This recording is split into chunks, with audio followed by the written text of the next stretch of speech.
Vidste du, at det kun er 20% af virksomheder, som bliver sat til salg, som ender med at blive solgt? De resterende 80% ender med at blive lukket ned, fordi at ejeren ikke kan sælge virksomheden og enten vil trække sig tilbage eller vil noget andet i sit liv. Det er utrolig synd, fordi det her det er virksomheder, som folk har brugt mange år til at bygge op og gøre bedre og virkelig har puttet sin hjerteblod i at bygge op. Der er 2 grunde til det. For det første, så ser vi ofte, at prisningen af selskabet er alt for høj, eller alt for urealistisk i forhold til, hvad der ellers bliver solgt i markedet.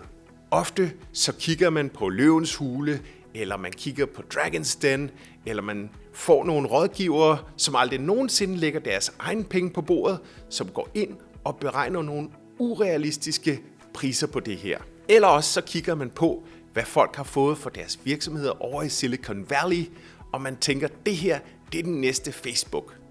Men man kan ikke sammenligne Facebook med en helt almindelig, traditionel dansk virksomhed, fordi der er nogle helt andre ting, som gør sig gældende for en virksomhed, når den bliver sat til salg.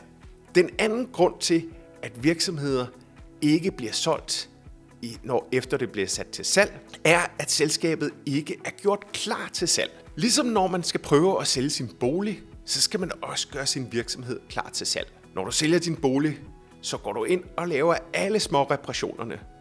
Du maler lidt hist, du rydder op her, du sætter måske lidt brød i ovnen og lidt blomster på bordet, og ligesom gør et rigtig flot forhåndsindtryk. Det skal du også, når du skal sælge din virksomhed. Du skal sørge for, at der er blevet ryddet op i bogføringen, og du skal sørge for, at der ikke er uregelmæssigheder i regnskaberne og i virksomheden. Hvis man gør det, så har man en meget større sandsynlighed for overhovedet at få et tilbud på at få solgt sin virksomhed.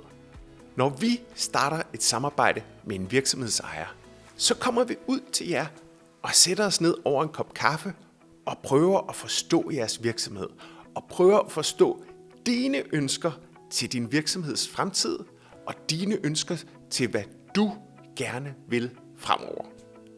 Vi prøver at forstå selskabets DNA, som du har opbygget over en lang årrække, fordi vi ønsker ikke at ødelægge noget, som fungerer. Vi ønsker ikke at trække vores egen DNA ned over noget, som har fungeret over en lang årrække.